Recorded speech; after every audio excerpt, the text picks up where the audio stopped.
আপনি শ্বশুর বাড়িতে যতই কাজকর্ম করেন, শাশুড়ির চোখে কখনো ভালো বৌমা হতে পারবেন না। যতই কাজ করে তাকে হেল্প করে দেন, যতই তাকে নিজের মার মতো ভাবেন, কিন্তু সে নিজেকে তো নিজের মেয়ের মতো ভাববে না, তাই তো আমি কিন্তু নাস্তা শেষ করে দুপুরের আয়োজনে চলে গিয়েছিলাম। হ্যালো এভরিওয়ান, আসসালামু আলাইকুম। সবাই কেমন আছেন? আশা করছি সবাই অনেক বেশি ভালো আছেন। তো আমি অনেক ভালো আছি। তো শুভ দুপুর সবাইকে, জুম্মা মোবারক। আমি আজকে এটার নাম দিয়েছি মুরগি কষা, যেহেতু হচ্ছে আমি এটাকে রোস্ট মশলার মতো, মানে রোস্ট রেসিপি যেভাবে করে সেভাবে দেখতে দেখাচ্ছে, কিন্তু এটা রোস্ট রেসিপি না, আবার এক প্রকার হচ্ছে মুরগি রান্না যাকে বলে সেটাও না। তো আমি এটার নাম দিয়েছি মুরগি কষা, যেহেতু ভালো করে কষাতে হবে এবং অনেক প্রকারের মশলা দিয়েছি।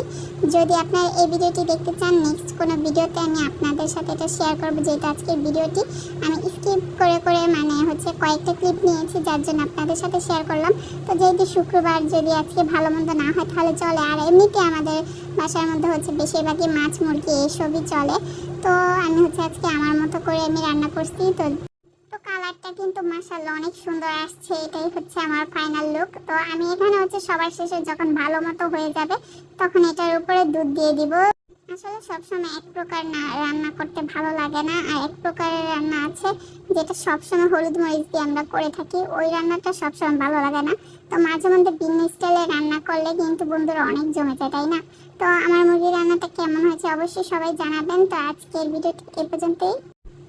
আমি কিন্তু এখানে আরেকটু চিনি ব্যবহার করেছিলাম, যেহেতু লবণ দিয়েছিলাম, তো লবণটার পরিমাণ একটু বেশি হয়ে গিয়েছিল, যার জন্য 2 চিমটি চিনি দিয়ে আমি হচ্ছে এটাকে নামিয়ে ফেলছি। তো ভিডিওটি ভালো লাগলে অবশ্যই লাইক করতে ভুলবেন না। আল্লাহ হাফেজ সবাইকে, দেখা হবে নেক্সট কোনো ভিডিওতে।